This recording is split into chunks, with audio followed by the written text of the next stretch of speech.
नमस्कार, स्वागत है आप सभी को। आज की विषय है माँ बाप को दुख देने वाले को भगवान कौन सा दंड देते हैं। मित्रों, दुनिया में मनुष्य इतना नीचे गिर जाएगा यह कभी सोचा भी नहीं होगा। कहते हैं माँ बाप संतान के लिए भगवान होते हैं, पर इस कलयुग में संतान ही कंस की तरह निकल आए तो भगवान रूपी माता पिता की दुर्गति होना तय है। दोस्तों, दुनिया की इस चकाचौंध में मान प्रतिष्ठा के अभिमान में अंधा होकर मनुष्य अपने भगवान को ही पहचान से इनकार कर देता है। उन माता पिता को भूल जाता है जो माता पिता मरते दम तक अपने कलेजे के टुकड़े को नहीं भूलते हैं। मित्रों, एक माँ बाप अपनी संतान के लिए कौन सी कुर्बानी देते हैं, कितना त्याग करते हैं, यह सारी बातें आज हम आपको एक शिक्षाप्रद कहानी के माध्यम से बताएंगे।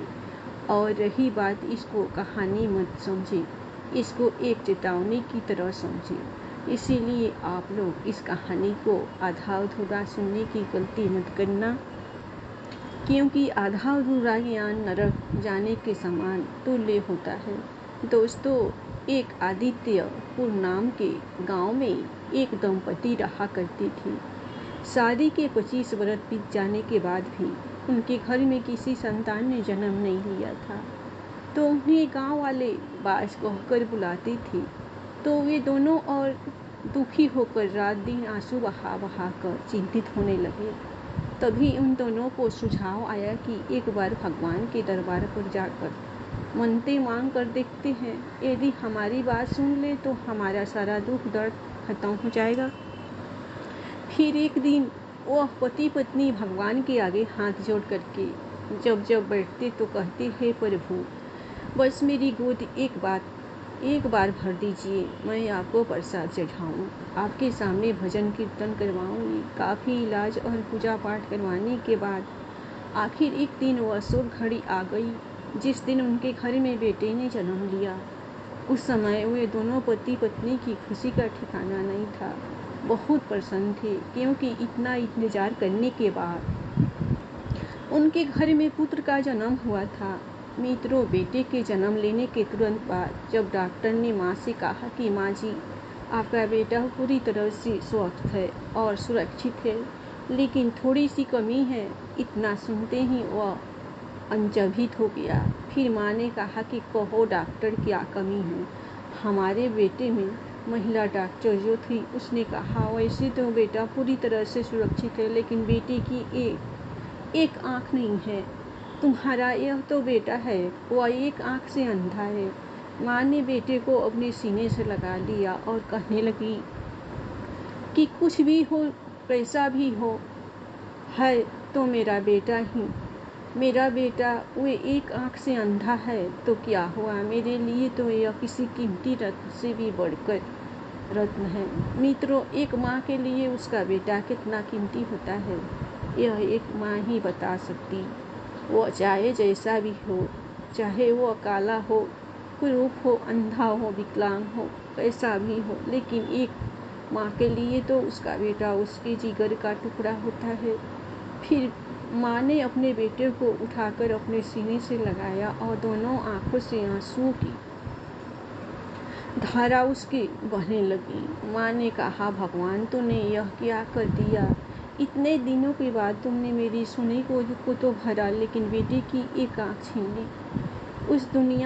उस दुखी माँ को रोते हुए जब काफ़ी समय बीत गया तो वहाँ पर एक डॉक्टर खड़ी थी।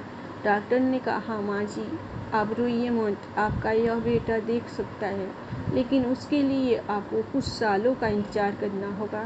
इसके बाद यदि कोई अपनी आँख इसको दे दे तो यह दोनों आँखों से देख सकेगा। उस महिला डॉक्टर की बात को सुन करके माँ को कुछ धैर्य बंधा। इसके बाद वह दोनों पति पत्नी अपने बेटे को लेकर के घर जाते हैं और खुशी खुशी जीवन यापन करने लगते। फिर मित्रों, जब धीरे धीरे समय बीतता गया, बेटा जब कुछ बड़ा हुआ तो माँ के अपने बेटे की एक आँख से अंधे को चिंता सताने लगी। फिर तभी माँ ने अपनी आँख दे करके उस बेटे के अंधेपन से उसको छुटकारा दिला दिया और खुद अंधी बन गई। एक माँ अपनी सुंदरता को नष्ट करके अपने बेटे को सुंदर बना दिया। कुछ दिनों के बाद उसके पति जब बीमार हो गए और पति की बीमारी में घर का सारा धन जितना भी था वह सब खर्च हो गया। जो भी जमा पूंजी थी उनके पास वह सब धीरे धीरे समाप्त होने लगी। इसके बाद उन पर जैसे दुखों का पहाड़ टूट पड़ा। पति की मृत्यु हो गई। पति के अंतिम संस्कार में जो भी बचा कुचा धन था वह भी सारा समाप्त हो गया। जब वह अंधी माँ दूसरों के घर में काम करके मिलने वाले धन से अपने और अपने बेटे का खर्च चलाने लगी। बेटा जब थोड़ा सा और बड़ा हुआ तो उसके अच्छे से स्कूल में पढ़ाने के लिए उसकी माँ ने दिन रात एक कर दिया। जहाँ पहले वह 2-4 घरों में काम करके अपने घर का खर्च चला लिया करती थी, वहीं अब वह उस बेटे की फीस और कॉपी किताबों का खर्च निकालने के लिए तो 10 से 12 घंटों तक का काम करना पड़ता था। तब जाकर के बेटे की फीस और कॉपी किताबों का खर्चा उठा पाती। माँ के मन में बस यही तमन्ना थी कि उसका बेटा अच्छी तरह से पढ़ जाए और किसी अच्छे सरकारी पद पर पहुँच जाए और अपने जीवन को सुंदर बना ले। माँ सोचती थी कि बेटा जब पढ़ लिख करके जो भी हो जाएगा, किसी अच्छे पद पर पहुँच जाएगा तो मेरे बुढ़ापे का सहारा बनेगा, मेरे पहले के सारे दूर हो जाएंगे। मित्रों, इसी तरीके से विचार करते हुए उस माँ को ना तो धूप लगती, ना छाँव, ना जाड़ा, ना गर्मी, ना बरसात। बस उसके मन में एक ही धुन सवार होती कि किसी तरह से अपने बेटे के लिए वह महीने भर का खर्चा निकाल ले। उसके लिए उसे चाहे कितनी भी मेहनत करनी पड़े। फिर उस माँ की बेटा का स्कूल कॉलेज की पढ़ाई खत्म हो गई और प्रतियोगिता परीक्षा की तैयारी करने लगा और पुलिस अधिकारी का फार्म भरा। फिर परीक्षा देने के बाद रिजल्ट में भी उसका नाम आया, जिससे वह लड़का पुलिस का बड़ा अधिकारी बन गया। उस समय उस माँ की खुशी का कोई ठिकाना नहीं था। सारे गांव में दौड़ दौड़ करके उसने मिठाइयाँ बांटी। सबसे कहती कि मेरा बेटा अधिकारी बन गया। मेरे दुख के दिन दूर हो गए। बेटा जब गांव को आया और माँ से मिला तो माँ की खुशी का ठिकाना नहीं था। कुछ दिनों के बाद बेटा घर से शहर ट्रेनिंग करने के लिए चला जाता है। वह बूढ़ी माँ अभी भी दूसरों के घरों में काम करके अपने बेटे के लिए हर महीने पैसे भेजती रहती है। काफ़ी दिन बीत गए माँ को बेटे से मिले हुए। एक दिन बूढ़ी माँ ने सोचा क्यों ना शहर जाकर के अपने बेटे से मिल लो। यही सोच करके अपने बेटे से मिलने के लिए बूढ़ी माँ घर से निकल पड़ी और बेटे के पास पहुँच करके माँ ने बेटे से आपस में बातें की और फिर माँ गाँव को वापस आ गई। उधर जो बेटे के मित्र थे वो सब आपस में कहने लगे कि तेरी माँ कितने गंदे कपड़े पहनती है और वह एक आंख से अंधी भी है। बेटे ने जब दोस्तों के मुंह से ऐसी बातें सुनी तो उसे अपनी माँ से उसने कह दिया कि माँ जी, अब तुम मुझसे मिलने के लिए शहर मत आया करो, क्योंकि तुम्हारे आने के बाद जो मेरे मित्र हैं वो सब मेरा मजाक उड़ाते हैं कि तुम्हारी माँ एक आंख से अंधी है। माँ का हृदय कितना कोमल होता है। फिर माँ ने सोचा कि बेटे ने तो ठीक ही कहा, मेरे जाने से यदि मेरे बेटे का अपमान होता है तो मैं वहाँ नहीं जाऊँगी। उसने कहा ठीक है बेटा, तो नहीं आऊँगी, लेकिन तुम बीच बीच में आकर के मुझसे मिलकर जाना। मैं ज़्यादा दिन तक जब तुमको नहीं देखती तो मेरे मन में बेचैनी होने लगती है, मुझे रहा नहीं जाता। धीरे धीरे समय बीतता गया। बेटे ने एक जिले में बड़े अधिकारी का पद संभाल लिया। पहले बेटा कभी कभी कुछ दिनों में माँ का हालचाल ले लिया करता था, लेकिन जब से वह बड़े अधिकारी बन गया वो अपनी माँ का हालचाल लेना ही बंद कर दिया। माँ मजदूर थी और वह बेटे से मिलने जा नहीं सकती थी, क्योंकि मेरा बेटा जाने के लिए मना किया है। फिर बहुत दिनों के बाद एक चिट्ठी आई। उस चिट्ठी आई जिसमें लिखा था कि माँ जी, मैं बिल्कुल कुशल से हूँ, ठीक ठाक हूँ। मैंने यहाँ पर एक अच्छी सी लड़की देख करके शादी कर ली है। मेरी जो पत्नी है वह बहुत बड़े घर की बेटी है। माँ ने जब बेटे के पत्र को पढ़ा तो उसकी आंखों से आंसुओं की धारा बहने लगी। वह सोचने लगे कि मैं तो इसी दिन का इंतज़ार कर रही थी कि मैं अपने बेटे की शादी बड़ी धूमधाम से करूँगी, पूरे गांव में मिठाइयाँ बांटूंगी। लेकिन मेरे बेटे ने मुझसे अपनी शादी में बुलाया तक नहीं। उसके सारे अरमान धरे से के धरे रह गए। वह रात में जब लेटी तो पूरी रात रोती रही। उसकी आंखों से आंसू की धारा बहती रही। वह माँ सोचती रही कि मैंने कौन सा पाप किया था जो इतनी मेहनत करने के बाद, दूसरे के घरों में चौका बर्तन करने के बाद मैंने अपने बेटे को पढ़ाया लिखाया, इस योग्य बनाया, और आज उसी बेटे ने मुझको भुला दिया। पत्र के अंत में लिखा था, मैं बहुत जल्दी ही तुमसे मिलने के लिए गाँव आऊँगा। चिट्ठी को पढ़ करके माँ का कलेजा ठंडा हो गया। बूढ़ी माँ फिर सोचने लगी, खैर शादी में मुझे नहीं बुलाया तो क्या हुआ, मुझसे मिलने के लिए वो बहू को लेकर के घर तो आएगा ही।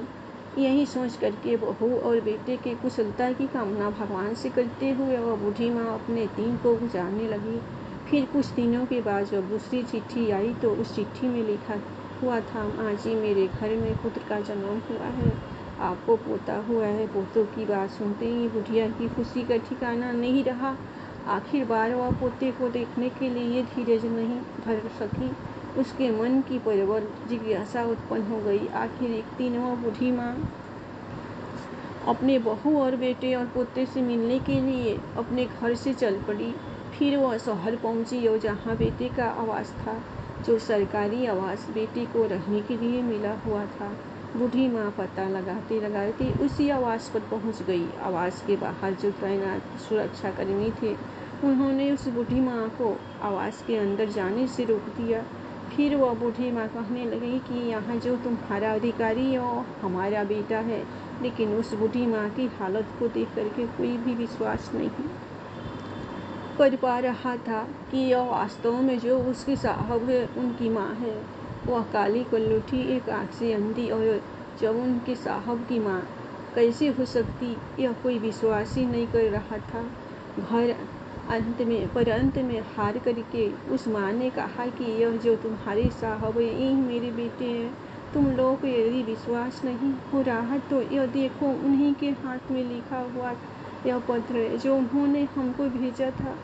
फिर जब सुरक्षाकर्मियों ने उस पत्र को पढ़ा तो उनको विश्वास हो गया कि हाँ, यह तो सही कह रही है। इस तरह से उन्होंने उस माँ को अंदर भेज दिया।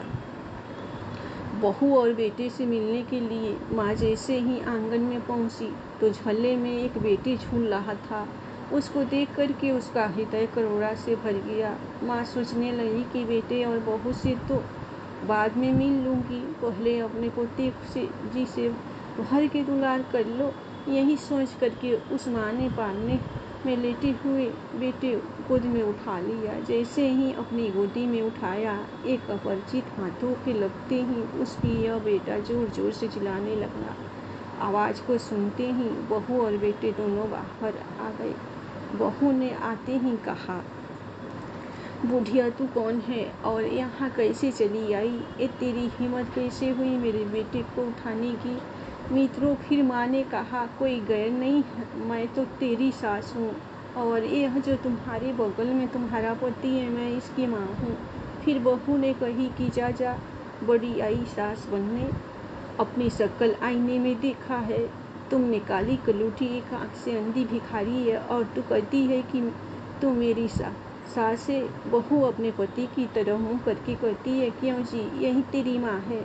तभी बेटा कहता है कि नहीं, यह झूठ बोल रही है, यह मेरी माँ नहीं है। माँ ने जब बेटे की बात सुनी तो कहने लगी कि बेटा, तुम कैसी बहकी बातें कर रहे हो? बेटा अपनी पत्नी से कहने लगा, देखो यह बुढ़िया कितना झूठ बोल रही है, मैं कितनी बार कहूँ कि यह मेरी माँ नहीं है। बेटे के मुख से ऐसी बातें सुनकर के माँ के पैरों के नीचे जमीन पर खिसक गई। फिर माँ ने कहा कि बेटा तू ठीक कहता है, शायद मुझसे ही गलती हो गई, तेरे जैसा ही मेरा बेटा था, इसलिए मैं यहाँ चली आई। खैर कोई बात नहीं, मुझे माफ़ कर देना। इतना कह कर के माँ घर से बाहर निकल करके आती है। मन में हजारों तरह के विचार चल रहे होते हैं। जिस बेटा का आज करने को मैंने बुढ़ापे का सहारा समझा, वही बेटा बड़े घर की बेटी से विवाह कर मुझे पत्नी के सामने पहचानने से इनकार कर रहा है। अब क्या करूँगी मैं जी करके, जिसे मैंने सुख का साधन समझा था, बुढ़ापे की लाठी समझा था, आज वही लाठी टूट गई। आज तक जिसके सहारे जीती चली आई, आज वही सहारा छूट गया। फिर आंखों से आंसू की धारा बहने लगी और कहने लगी, ओह भगवान, यह तेरा कैसा न्याय। जिस बेटे को पालने के लिए सर्दी गर्मी जाड़ा और बरसात में काम करते करते मैं काली कलौठी हो गई, और जिस बेटे को सुंदर बनाने के लिए मैंने अपनी आंखें तक दे दी, जिस बेटे को लायक बनाने के लिए मैंने दूसरों के घरों में चूल्हा चौका किया, आज धन और पद के नशे में वही बेटा मुझसे पहचानने से इनकार कर दिया। जिसे मैंने सुख का साधन समझा था, आज वही मुझे दुख की गठरी समझ रहा है। इस तरह से विचार करते हुए वह बाहर आती है और बाहर तैनात एक सुरक्षाकर्मी को बुला करके कहती है कि भैया, मुझे एक चिट्ठी लिख देना कृपा करके, एक मुझे पत्र लिख कर दे दीजिए। माँ की बात को सुन करके वह सुरक्षाकर्मी पेन और कापी लेकर के बैठ जाता है। फिर माँ बोलती जाती है और वह पत्र लिखता जाता है। माँ जी उस पत्र को अपने हाथ में ले लेती है। फिर कहती है कि बेटा, यह गिलास पानी ला करके मुझे पिला दीजिए। वह पानी लेने के लिए जैसे ही बैठक से बाहर जाता है, माँ जी हाथ में पत्र लिए हुए अपनी धोती का फंदा बना करके वहीं ऊपर छत में लटके हुए पंखे से लटक जाती है। सुरक्षाकर्मी जब पानी लेकर के अंदर आता है तो वह वहाँ का दृश्य देख करके वह हैरान हो जाता है और दौड़ा दौड़ा साहब के पास जाता है। और बेटा और बहू दोनों बाहर आते हैं तो देखते हैं यह तो वही औरत है जो अभी कुछ देर पहले उनसे मिलने के लिए आई थी। बेटा सर पकड़ करके बैठ जाता है, मन में सोचने लगता है कि माँ जी, मैंने इतना बड़ा क्या अपराध कर दिया जो तुमने अपने जीवन को ही समाप्त कर दिया। फिर बहू आती है, माँ जी के हाथ में जो पत्र था उसे निकाल करके पढ़ती है। पत्र में लिखा था कि बेटा, मैं देखने में अच्छी नहीं लगती थी, एक आँख से अंधी थी, उसका कारण भी तू ही था। जब तू पैदा हुआ था तुम एक आँख से अंधे थे, तो एक आँख मैंने तुम्हें दे करके तुमको सुंदर बना दिया और खुद मैं अंधी हो गई। और बेटा, मैं पहले इतनी काली नहीं थी, तुम्हें पढ़ाने लिखाने के लिए, जो के बनाने के लिए दूसरों के घरों में जाड़ा गर्मी बरसात के महीनों में काम करके मैं काली कलूठी हो गई। इसमें मेरा कोई दोष नहीं है। मुझे अपने अंधेपन होने से कोई दुख नहीं था। मुझे तो खुशी थी कि मेरे बेटे की दोनों आंखें हैं। मुझे कुरूप होने का कोई दुख नहीं था। मुझे तो खुशी थी कि आज मेरा बेटा सुखी है। मैं अपने आप को रोक न सकी और तुमसे मिलने के लिए शहर चली आई। लेकिन जब तुमने ही मुझे पहचानने से इनकार कर दिया तो मैं जीकर के क्या करूँगी। जो तेरे बुढ़ापे का सहारा था, मेरे बुढ़ापे का सहारा था, जो जीवन का आधार था, जब वो वही नहीं रहा, फिर इस जीवन का क्या मतलब। मित्रों, माँ बाप के बुढ़ापे का सहारा एक बेटा ही होता है, और जब बेटा ही पहचानने से इनकार कर दे तो उस माँ बाप पर दुखों का पहाड़ टूट पड़ता है। एक माँ अपने बेटे को जन्म देने के लिए अपनी सारी सुंदरता को नष्ट कर देती है। 9 महीने अपनी कोख में रख करके कितने ही दर्द और सुखों का सामना करती है। जिंदगी और मौत से लड़ करके अपने बेटे को जन्म देती है और इस दुनिया में लाती है।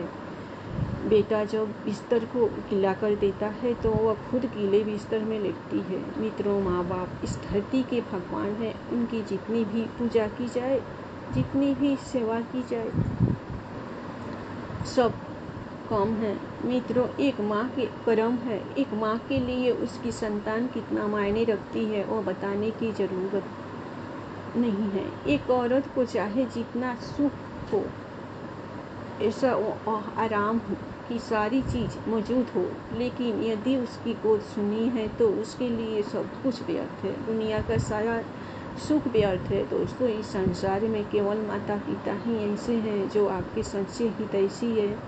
बाकी सब स्वार्थ के रिश्ते हैं। इसलिए भूलकर भी अपने माँ बाप को कभी मत सताना, उन्हें कभी दुख मत देना, उन्हें ऐसी बातें कभी मत कहना जो उनके दिल पर लग जाए। उन्हें हमेशा सुखी रखना। मैं आशा करती हूँ कि आपको यह कहानी पसंद आई होगी।